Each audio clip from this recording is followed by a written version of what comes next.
Good morning, students. Today we will discuss about the brain of the birds and the mammals. These two brains are the most important in this chapter, and many of the time it have been asked in your examination also. So we will read it very carefully and understand it also properly. Now coming to the brain of the birds, and here the brain of the pigeon is taken as an example. Now what are the some important adaptations which have been there in case of birds and which help them in their flying mode of life? First is the optic lobes. The optic lobes are very much well developed. जो optic lobes हैं वो बहुत अच्छे से develop है. Why? Because the birds they more rely on their sense of vision, whereas the olfactory lobes they are reduced. Right? Why? Because from a height they cannot smell anything. So the birds they rely more on their sense of vision. That's why the optic lobes are larger in size than that of the olfactory lobes. Now the corpora striata. You all know what is corpora striata. We have discussed it in our previous lecture. It is very well developed because of very instinctive behavior of the bird. Cerebral hemisphere, जो आपका cerebral hemisphere है वो भी आपका बहुत well developed है. अब ये cerebellum, सेरिबेलम भी जो है आपको पता है, हमने पहले डिस्कस कर लिया है. Cerebellum is meant for the balancing. ये बैलेंस मेंटेन करने के लिए बर्ड का ड्यूरिंग द फ्लाइट, तो इस वजह से जो आपका सेरिबेलम है that is also well developed. One another segment in the cerebellum in the hindbrain, that is the polus varoli, is also present, which we have not studied earlier in the brain of the previous animals. In case of the position, if we talk about the position and the shape, the brain of the pigeon is relatively larger in size, broad and rounded. ठीक है, बाकियों के brain के comparison में जो brain of pigeon है वो काफी बड़ा भी होता है, and it completely fits into the cranial cavity. And more important thing is that the brain is covered by two meninges. ठीक है, बिल्कुल वैसे ही meninges हैं आपके पाया मेटर, पाया arachnoid and the dura mater. लेकिन जब हम आगे मैमल्स का ब्रेन देखेंगे तो मैमल्स में आपको पता ही है हमारे तीन meninges होते हैं, pia mater, dura mater and the arachnoid. Now coming to the parts of the brain. जब भी हम ब्रेन को लर्न करेंगे, चाहे वो किसी का भी ब्रेन हो बेटा, तो हमने वो डायग्राम जो हमने ग्राफिकल फॉर्म में स्टडी किया था, मैंने आपको व्हाट्सएप भी किया था, वो अपने ध्यान से उसको माइंड में रखना है कि ब्रेन के क्या पार्ट्स हैं. So first part is the forebrain और the prosencephalon, then is the mesencephalon and the rhombencephalon. तो forebrain that is the prosencephalon, it consist of the olfactory lobes. Let's see the diagram.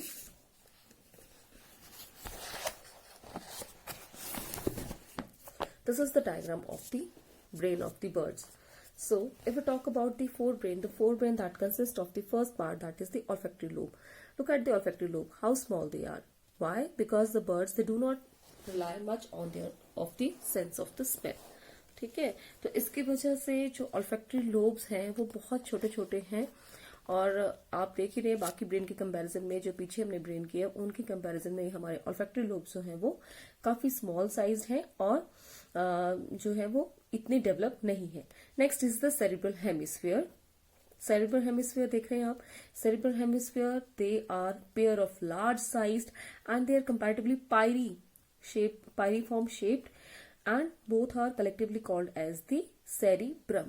ठीक है, तो दो हमारे cerebral hemisphere हैं जो कि आपको बिल्कुल दिख रहा है. बीच में हमारा जो पार्ट है वो इक्वली ये डिवाइड हो रहे हैं to.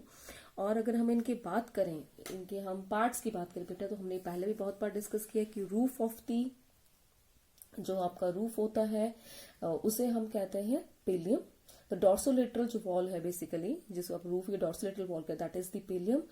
And the ventrolateral wall is called as the corpora striata. The corpora striata is very well developed because of the instinctive behavior of the birds. Now if we talk about function, cerebral hemisphere, you all know that it controls all the voluntary functions, and there are many of the sensory areas are also present there. It is the seat of intelligence, memory, willpower. All these things they are concerned with the cerebral hemisphere. And corpora striata, that is also very well developed in case of the birds, of the brain of the birds. Now the next part of the forebrain is the diencephalon. Let's see it in the sagittal section. This is the sagittal section of the brain. तो if you talk about the diencephalon, diencephalon आपको पता ही है बेटा, diencephalon हमने पहले भी बहुत बार discuss कर लिया है। बेशक ये छोटा सा ही पार्ट है ब्रेन का, लेकिन इसको हम बहुत डिटेल में करते हैं बिकॉज में बहुत सारे ऐसे स्ट्रक्चर्स हैं जो कि बहुत इंपॉर्टेंट रोल प्ले करते हैं। The roof of the diencephalon, it possess the anterior choroid plexus which will release the cerebrospinal fluid, और इसके पीछे जो है हमारा एपिफाइजल apparatus होता है। तो यहाँ पे देख रहे हैं, यहाँ पे हमारा जो है वो pineal body जो है वो प्रेजेंट होती है। And in case of the birds and mammals also pineal body is a glandular structure. Now if we talk about the sides of the diencephalon, they are called as the thalami, whereas the floor of the diencephalon, it is called as the hypothalamus, and the cavity of the diencephalon, it is called as the diastole. Now if we talk about the floor that possess, floor में क्या क्या चीजें आएंगी? Floor में आपका आएगा optic chiasma. Optic क्याज्मा आपको पता ही है, जो इंटीरियर पार्ट में 2 आपके ऑप्टिक नर्व्स जो है वो क्रॉस होती है। उसके बाद आ जाएगा आपका ट्यूबर साइनेरियम। ट्यूबर साइनेरियम जो है वो छोटा सा एक स्ट्रक्चर है जो कि ऑप्टिक क्याज्मा के बिल्कुल पीछे प्रेजेंट होता है। Next is the mammillary bodies and the pituitary bodies. Pituitary body में क्या आ जाएगा आपका? Pituitary body that includes the infundibulum and the hypophysis. ठीक है, they combine to form the pituitary body.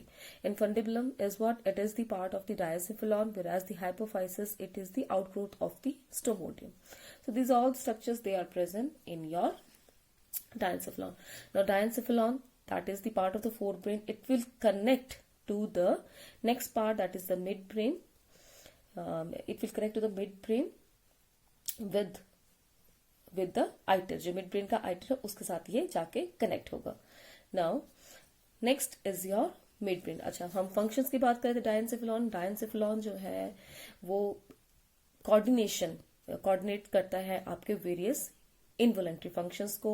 और यहाँ पे पिट्यूटरी जो आपकी बॉडी भी है, पिट्यूटरी ग्लैंड भी है, जो कि आपको पता है कि बहुत सारे जो है वो हार्मोन्स को रिलीज करता है।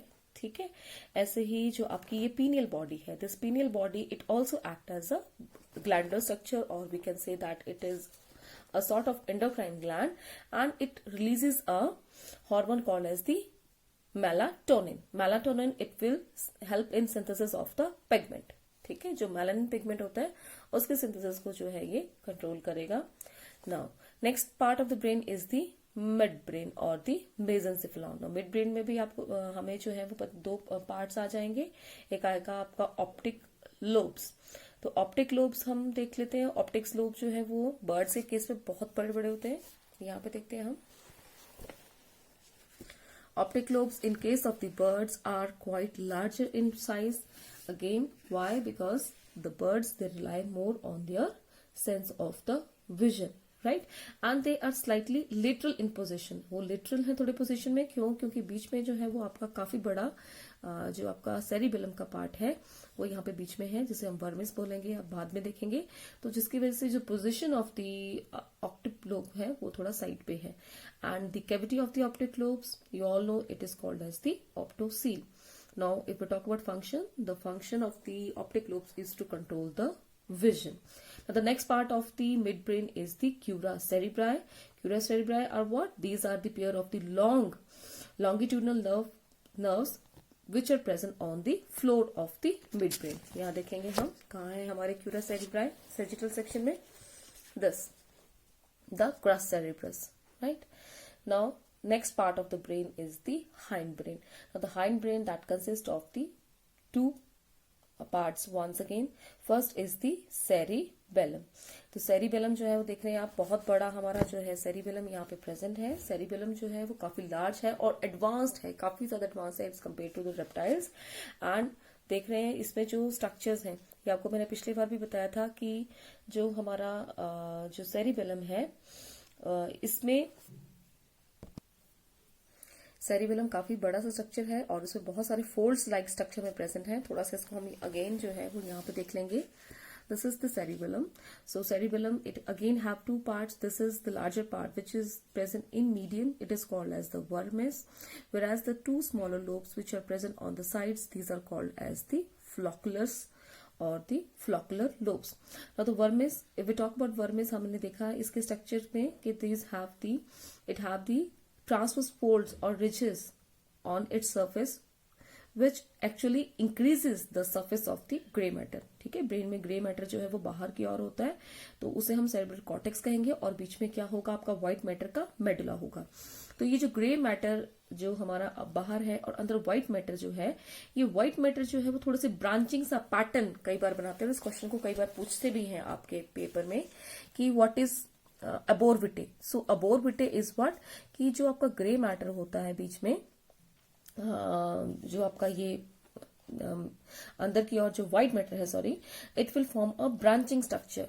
ब्रांचिंग इस तरह से, अगर हम इसके सेक्शन काट के देखेंगे तो इस तरह से हमें ब्रांचिंग सा स्ट्रक्चर जो है वो अंदर नजर आएगा, which is formed by the white matter and it is called as the arbor vitae. तो अबोरविटे जो है कई बार वन वर्ड में हमें पूछ लेते हैं। And the cavity of the cerebellum, it is called as the metacerebellum. Now the next are the floccular lobes। floccular lobes कहाँ पे, यहाँ पे हमें नजर नहीं आई हमने, लेकिन पीछे जो है वो डॉर्सल व्यू में देख लिया कि छोटे छोटे लोब्स जो है वो साइड्स पे प्रेजेंट होते हैं आपके वर्मिस के, and this are called as the floccular lobes. Now what is the function of the cerebellum? The main function is to maintain the equilibrium of the animal during the flight. Now the next is your medulla oblongata। तो medulla oblongata ये देख रहे हैं आप यहाँ पे, ये वाला पार्ट आ गया मेडुला ऑब्लोंगाटा, और we call it as the myelencephalon. It is the posterior most part of the brain, and इसकी जो कैविटी होती है उसको हम क्या बोलते हैं, फोर्थ वेंट्रिकल या मायोसिल। अगर हम इसके डॉर्सल साइड पे देखें तो यहाँ पर हमें क्या मिलेगा, posterior corded plexus, and this posterior corded plexus will release the cerebrospinal fluid, right? Now if we talk about the functions, the function of the medulla oblongata, it controls many of the involuntary visceral functions। ठीक है, तो आपके बहुत सारे इसमें जो control centres होते हैं, जैसे कि कार्डिक सेंटर है, रेस्पिरेटरी सेंटर्स है। जब हम आगे फिजियोलॉजी करेंगे तो वैसे आपने प्लस 2 में देखा होगा, इसमें जो रेस्पिरेटरी सेंटर्स, कार्डिक सेंटर्स जो इन चीजों को कंट्रोल करते हैं सेंटर्स, वो भी इसमें ही प्रेजेंट होते हैं। तो the next part is your, that is the next part is your pons varoli। now pons की बात करें, ये देखो यहाँ पे हमें pons नजर आ रहा है। next part, तो pons, it is actually a thick band of the nerve fibers which is present on the upper part of the medulla oblongata। ठीक है, मेडुला ऑब्लोंगाटा के थोड़े से ऊपर की ओर जो है ये हमें pons जो है वो नजर आता है। it coordinates the muscles of the two sides of the body। ठीक है, तो ये जो कुछ चीजें हैं हमने देखा, ये हमने न्यू थिंग्स, न्यू स्ट्रक्चर्स पढ़े जो कि बर्ड्स के ब्रेन में होते हैं, and these are not present in case of the brain of the earlier reptiles and amphibians। now our last is the brain of the mammals। now this is the diagram shown here, the brain of the rabbit। कई books में जो है वो brain of आपको rat भी दिखाई दिया है, तो दोनों को हम कंसिडर कर सकते हैं। Now if we talk about the brain of the mammals, अगर हम इसकी बाकी बात करें तो स्ट्रक्चर जो है वो इसका काफी हद तक बर्ड्स के ब्रेन के जैसे ही है, लेकिन एक इंपॉर्टेंट डिफरेंस ये है कि the meninges, in case of the brain of the mammals there are 3 meninges present, that is the pia mater, arachnoid and the dura mater. ठीक है, तो जो आपकी ड्यूरा मैटर है वो जो है अलग से यहाँ पे हमारी होगी फ्रॉम द एरेक्नॉइड। अदरवाइज जो हमने बाकी ब्रेन पढ़े वहां पे जो था आपका वो पाया एरेक्नॉइड मेम्ब्रेन थी और ड्यूरा मैटर थी, तो पाया मैटर और एरेक्नॉइड जो है वो अलग हो चुके हैं। Now coming to the structure, the forebrain और the prosencephalon, it consist of the olfactory lobes. ये देख रहे हैं आप हमारे ऑल्फैक्टरी लोब्स हैं, यहाँ पे देख लेते हैं हमें नेक्स्ट डायग्राम में। ये आ गया इसका interior structure called as the olfactory bulb, और नीचे आ गया इसका ऑल्फैक्टरी ट्रैक। सो ये दोनों की दोनों चीजें जो है मिलकर क्या बनाएगा आपका olfactory lobes. Now the next part, olfactory lobes, you all know it control the, ये जो है वो सेंस ऑफ स्मेल से रिलेटेड है। उसके बाद जो हमारा नेक्स्ट आ गया that is the cerebral hemisphere. Cerebral hemisphere they are quite larger in size. Cerebral hemisphere also called as the telencephalon. ठीक है, अगर हम इसकी देखें तो काफी जो सेरिब्रल हेमिस्फीयर है वो काफी वेल डेवलप्ड है इन case of the mammals. The roof is called as the pallium. The pallium is highly folded in case of the mammals.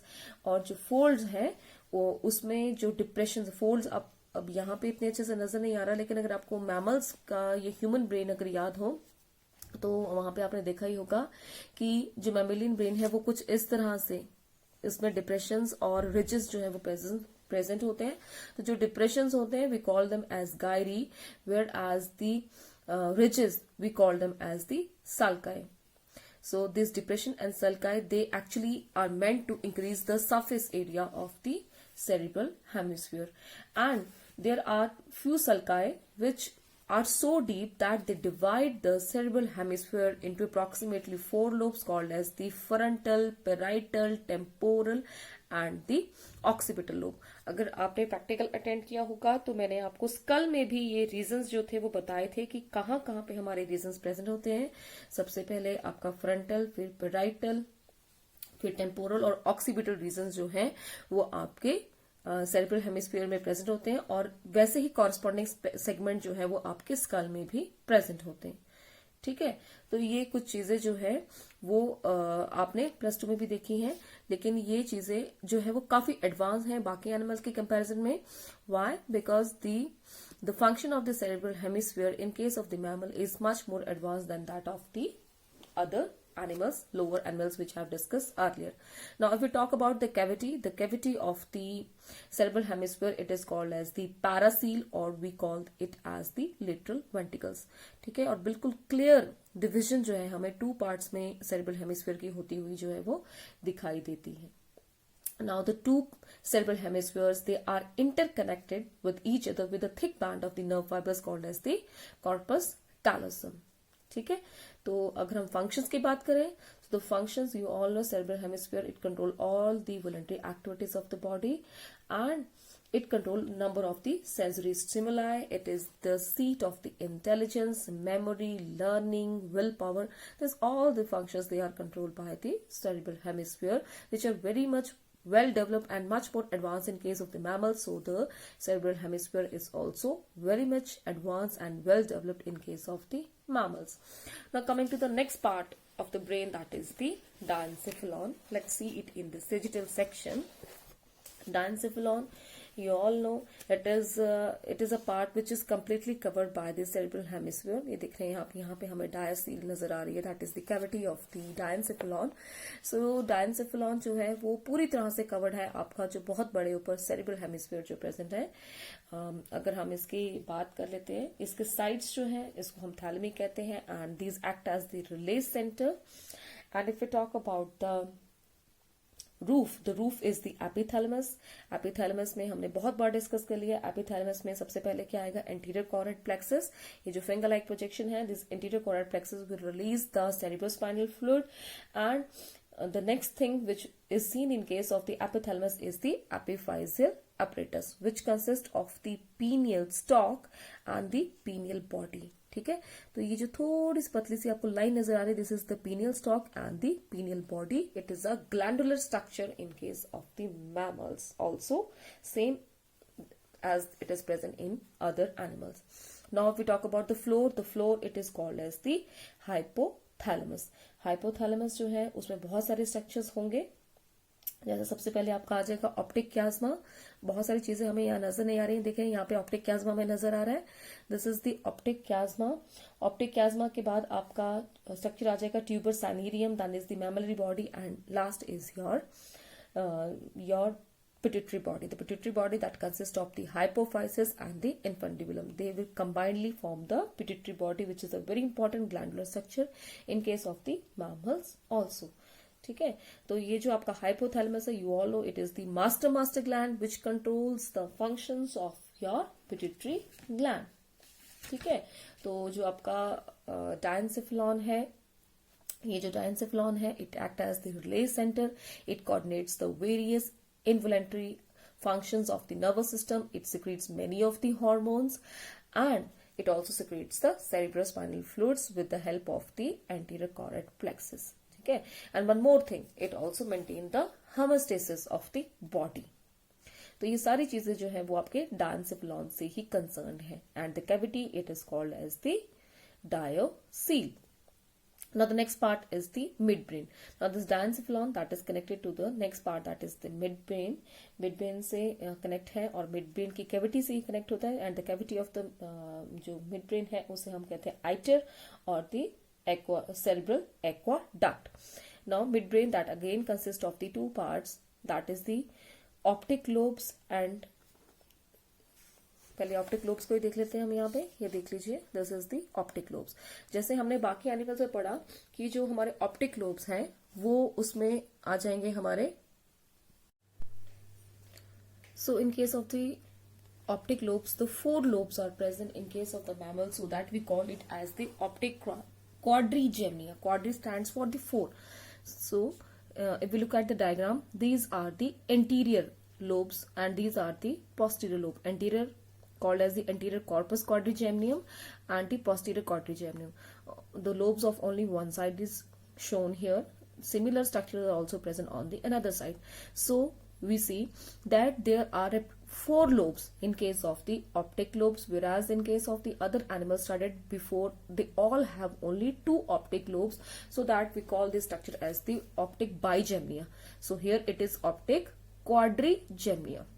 The anterior lobes or the anterior corpus quadrigeminium, they are larger, comparatively larger in size, they control the vision, whereas the posterior lobes, these are the smaller in size, or we call it as the inferior lobes, and they control the auditory stimulus, right? Now the next part of the midbrain is the cerebral peduncles, or we call it as the cura cerebri. So what is cura cerebri? Cura cerebri are the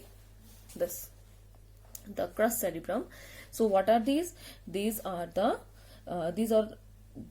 pair of the thick bands of the longitudinal nerve fibers which are present on the floor of the midbrain. If we talk about the function, the main function of this midbrain, it acts as a coordination center between the forebrain and the hindbrain. So midbrain का main part क्या है कि ये forebrain और hindbrain के बीच में जो है connection sort of बनाए रखता है, और इसकी जो cavity है इसको हम iter बोलते हैं, या दी अगर आपको ध्यान हो तो हम इसे cerebral aqueduct भी बोलते हैं. Now the last part of the brain is your hindbrain, or we called it as the rhombencephalon. Now it is also again divided into three parts. First part is your cerebellum. Now this is the cerebellum also called as the metacephalon, and in case of the mammals it is very much well developed, काफी अच्छे से developed है, और approximately 1/8 part वो जो है 1/8 part of brain जो है इसे बनाता है, and it is also called as the little brain. Now if we talk about its structure, the structure of the cerebellum, it is present just behind the cerebral hemispheres के बिल्कुल पीछे ही नजर आएगा. अगर आप ह्यूमन ब्रेन में देखें तो ये दोनों स्ट्रक्चर्स ही हमें जो है वो बाहर से नजर आते हैं, that is cerebral hemisphere and cerebellum.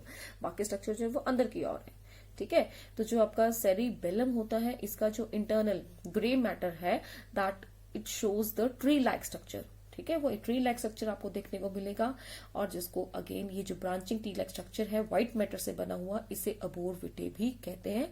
And sometimes it is asked in your examination.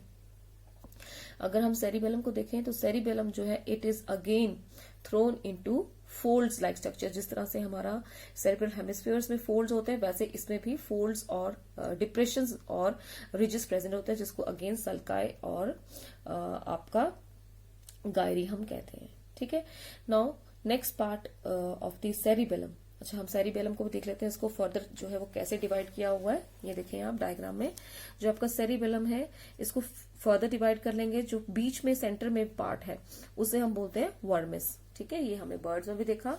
Vermis के बाद फिर दो हमारे लोब जो है वो साइड पे होंगे. These are called as the lateral lobe of the cerebellum, and still further two lobes are present called as the flocculus or the floccular lobes, right?